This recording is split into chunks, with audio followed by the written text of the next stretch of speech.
একটি শিক্ষা বিস্তারে অনবদ্য ভূমিকা পালন করার জন্য প্রতিষ্ঠিত হয়েছে বিষ্ণুপুর মনিরুল ইসলাম উচ্চ বিদ্যালয়। জনাব মনিরুল ইসলাম উচ্চ বিদ্যালয় সুদূর আমেরিকা থেকেও এই অঞ্চলকে শিক্ষানগরী হিসেবে গড়ে তোলার জন্য নিজে আপ্রাণ চেষ্টা চালিয়েছেন। শুধু তাই নয়, এই অঞ্চলকে একটি শিক্ষা জনপদ হিসেবে গড়ে তোলার জন্য বিষ্ণুপুর মনিরুল ইসলাম উচ্চ বিদ্যালয় গড়ে তুলেছেন। এখন কয়েক হাজার শিক্ষার্থী এই প্রতিষ্ঠানটি থেকে শিক্ষা গ্রহণ করে দেশকে আলোকিত করছে। আজকে বার্ষিক ক্রীড়া প্রতিযোগিতা 2026 অর্থাৎ প্রতিষ্ঠানটির 13তম বার্ষিক ক্রীড়া প্রতিযোগিতা শুধু পড়ালেখা নয়, পড়ালেখার পাশাপাশি সুস্থ দেহ, সুস্থ মন, মাদক মুক্ত সমাজ গড়তে এবং একটি সুন্দর সমৃদ্ধ জাতি গঠনে একবিংশ শতাব্দীর চ্যালেঞ্জ মোকাবেলায় বাংলাদেশের শিক্ষার্থীদেরকে নিজেকে সমৃদ্ধ স্বাক্ষর রেখে রাখার জন্য ক্রীড়া নিঃসন্দেহে অপরিহার্য।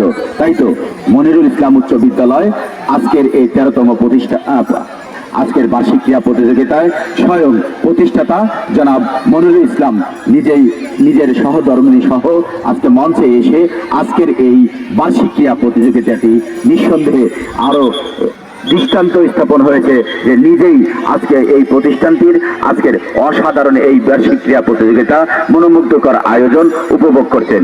মনিরুল ইসলাম যিনি সুদূর প্রবাসী আমেরিকা থেকেও নিজের অঞ্চল নিয়ে, নিজের এই জনপদকে নিয়ে ভাবেন।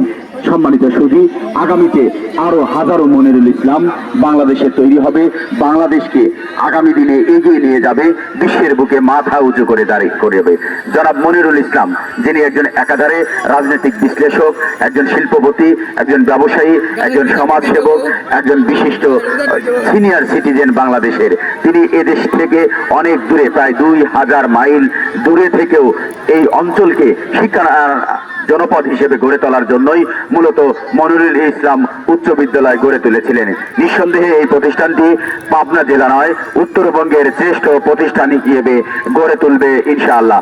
এই প্রতিষ্ঠানটি বিশেষ করে জেএসসি এবং পিএসসি পাশাপাশি এসএসসিতে এই অঞ্চলে সবচেয়ে ভালো ফলাফল বলে নিয়ে এসেছে। বিশেষ করে বিগত কয়েক বছর এখান থেকে পাশের হার প্রায় 98% উপরে। এটি নিঃসন্দেহে এই অঞ্চলের জন্য সুখকর এবং আনন্দের।